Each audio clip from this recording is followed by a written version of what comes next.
Hey there everyone, welcome back to the channel. In today's tutorial, I am going to show you how to run code in Terminal in VS Code.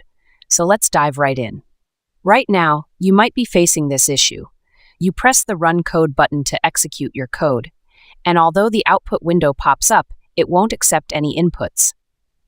Now to solve this, we need to adjust the settings so that Code Runner runs the code in the terminal instead of the output window. Here's how to do that. First, go to your Visual Studio Code settings by clicking this gear icon at the bottom left. Now in the search bar, type in Code Runner Run in Terminal.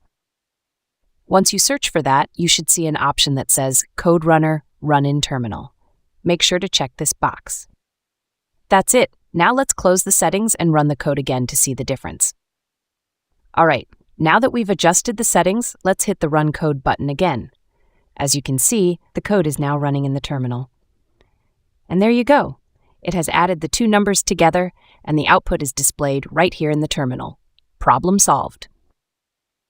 I hope this quick fix helps you out. If it did, make sure to drop a like, hit that subscribe button for more helpful tutorials. Thanks for watching, and I'll catch you in the next one.